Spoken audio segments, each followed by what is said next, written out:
तो इस वक्त बड़ी खबर आ रही है, फडणवीस और अमित शाह की हुई है मुलाकात के बाद फडणवीस का मीडिया से खिताब। महाराष्ट्र में नई हुकूमत तश्कील देने के ताल्लुक से कुछ नहीं बोलना चाहता, बस इतना कहना चाहता हूं कि हुकूमत होगी जल्द तश्कील। फडणवीस ने कहा कि हुकूमत जल्द होगी तश्कील, पूरे तौर पर एतमाद में हूं, फडणवीस ने यह भी कहा। तो आपको एक बार फिर बता दें कि फडणवीस और अमित शाह की मुलाकात हुई। मुलाकात के बाद फडणवीस का मीडिया से खिताब।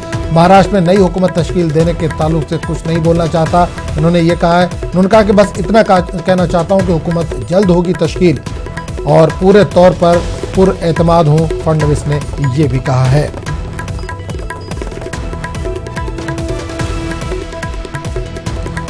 तो इस वक्त बड़ी खबर आ रही है, फडणवीस और अमित शाह की मुलाकात हुई है। मुलाकात के बाद फडणवीस ने मीडिया से खिताब किया। अपने खिताब में फडणवीस ने कहा कि महाराष्ट्र में नई हुकूमत की तश्कील देने के ताल्लुक से कुछ भी बोलना कबल अज़ वक्त वो कुछ नहीं बोलना चाहते, बस इतना कहना चाहते हैं कि हुकूमत तश्कील होगी और पूरे तौर पर वो पुरएतमाद है।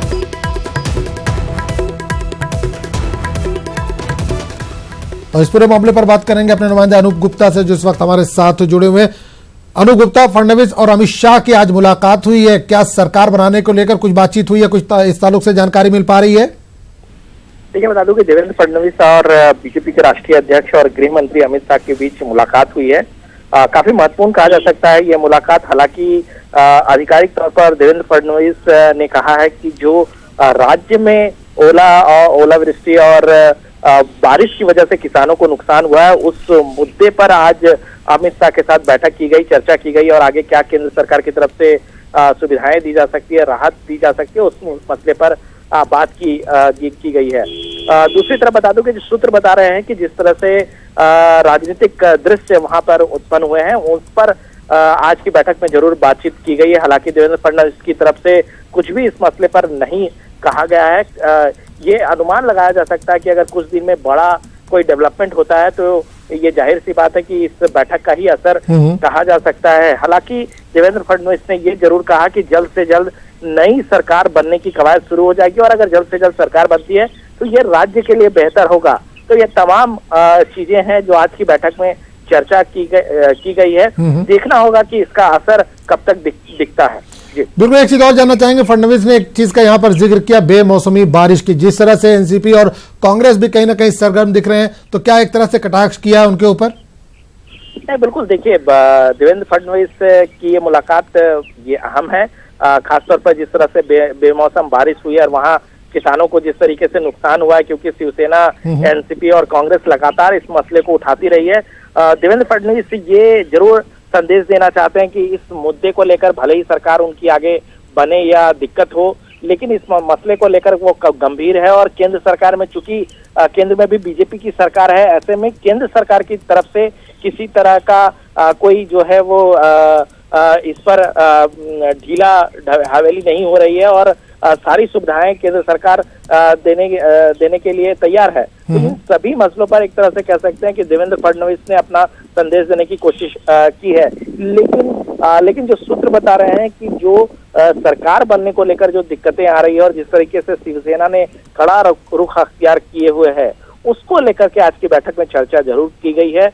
हालांकि क्या चर्चा की गई है, किस तरह की बातें हुई है इन दोनों बड़े नेताओं के बीच में, ये देखना अभी बाकी है। बिल्कुल अनूप, एक चीज और हमने देखा कि अभी तक इस पे बीजेपी अध्यक्ष जो है वो बहुत ज्यादा सरगर्म नजर नहीं आ रहे थे, लेकिन आज जब फडणवीस ने उनसे मुलाकात की है तो क्या माना जाए कि बहुत जल्द वहां पर अब सरकार की जो भी कवायद है वो पूरी हो जाएगी? देखिए, आपको बता दूं, जब शिवसेना के साथ बहुत तल्खी देखी गई थी तो उस वक्त भी अमित शाह और उद्धव ठाकरे के बीच मुलाकात हुई थी मुंबई में और वहीं से एक फॉर्मूला तय किया गया था इन दोनों पार्टियों के बीच में लोकसभा चुनाव से पहले। और उसके बाद जिस तरीके से बीजेपी को बहुत ज्यादा एक्सपेक्टेड सीटें नहीं आई है, चूंकि शिवसेना के समर्थन से ही सरकार बनना है, ऐसे में ये कहा जा रहा था कि अमित शाह कुछ दिन पहले महाराष्ट्र जा सकते हैं और वहां पर एक रोड मैप तैयार किया जाएगा दोनों के बीच गठबंधन का और उसके बाद सरकार बनेगी। लेकिन जिस तरीके से शिवसेना ने एक कड़ा रुख अख्तियार किया है, शिवसेना जिस तरीके से लगातार 50-50 फॉर्मूले को लेकर आगे बढ़ रही है, ऐसे में कहीं ना कहीं अमित शाह को वो दौरा रद्द करना पड़ा। उन्हें लग रहा था कि शायद बात नहीं बन पाएगी, जिस तरीके से मुख्यमंत्री पद को लेकर बातचीत और कड़ा रुख शिवसेना अख्तियार किए हुए। ये मुलाकात काफी अहम मानी जा सकती है, क्योंकि देवेंद्र फडणवीस जब महाराष्ट्र जाएंगे, मुंबई जाएंगे, तो किस तरह का रुख अख्तियार करते हैं इस अमित शाह के बातचीत के बाद, ये देखना दिलचस्प होगा। चलिए, बहुत बहुत शुक्रिया अनूप इस तमाम जानकारी के लिए आपका। आगे बढ़ेंगे। करतारपुर साहिब गुरुद्वारे में गुरु नानक देव की 550वीं जयंती की तैयारियां आखिरी मरहले में। हिंदुस्तान से भी जल्द ही जत्थों की रवानगी का सिलसिला शुरू होगा। इस बीच बीएसएफ जराये के हवाले से खबर है कि सरहदी जिले में दहशतगर्दों की सरगर्मियां देखी गई हैं। ये सरगर्मियां करतारपुर साहिब गुरुद्वारे के नजदीक देखी गई हैं।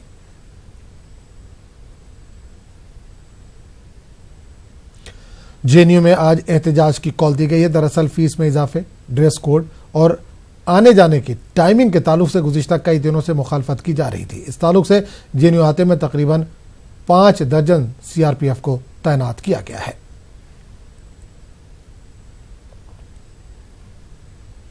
तीस हजारी में वकीलों और पुलिस एहलकारों के बीच झड़प का मामला तूल पकड़ता जा रहा है। आज सुप्रीम कोर्ट के बाहर वकीलों ने एहतजाज किया। इन्होंने जख्मी वकीलों को 10 लाख मुआवजा देने की दिल्ली हुकूमत से मांग भी की है।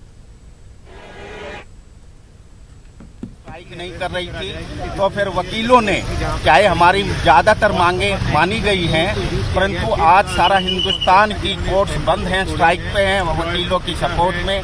तो सुप्रीम कोर्ट के वकील भी आज हमारे 30 हजारी के एडवोकेट्स के सपोर्ट में आए हैं। दूसरा, जो सुप्रीम कोर्ट के चीफ जस्टिस ने अभी तक 1 साल हो गया है कि चैम्बर की अलॉटमेंट नहीं करी है, तो अगर सुप्रीम कोर्ट के चीफ जस्टिस अगर ये रिटायरमेंट से पहले अगर चैम्बर अलॉट नहीं करेंगे तो हमने ये डिसीजन किया है कि उनको फेयरवेल पार्टी नहीं दी जाएगी। अगर हमारे कोई ऑफिस फेयरवेल पार्टी देने की कोशिश करेंगे तो उसको नाकामयाब करा जाएगा और किसी तरीके से उनको अलाउ नहीं करा